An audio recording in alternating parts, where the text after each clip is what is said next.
In today's video, I'm going to teach you how to add custom CSS on an Instapage page.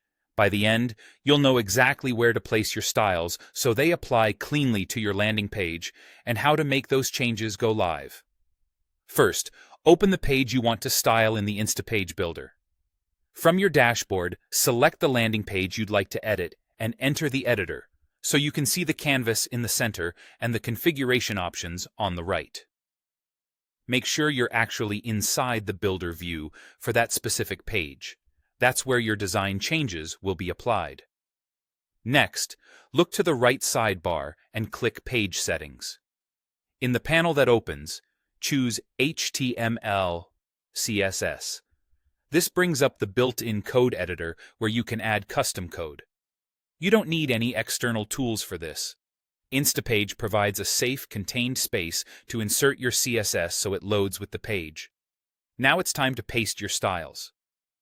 In the CSS editor area, add your code inside style tags so the browser recognizes it as stylesheet rules.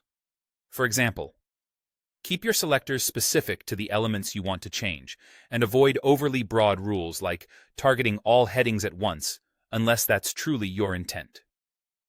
If you've named elements or used custom classes in the builder, reference those class names in your CSS to keep things organized.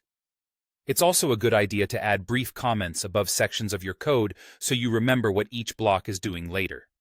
While you're here, preview within the builder to spot obvious conflicts, and double-check mobile styles by considering responsive adjustments, such as smaller font sizes or spacing on narrower screens. When you're satisfied with the CSS, save your changes in the editor, then publish the page so the updates appear on the live URL. Saving in the code panel stores your work, but publishing is what pushes it to the web. After publishing, visit the live page and refresh your browser. If you don't see the changes immediately, try a hard refresh or an incognito window to bypass caching. Confirm that everything looks good on both desktop and mobile views, since CSS can behave differently depending on screen size.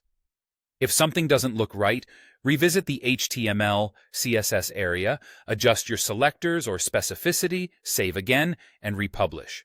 That's it. You've added custom CSS to your Instapage page and pushed it live with confidence.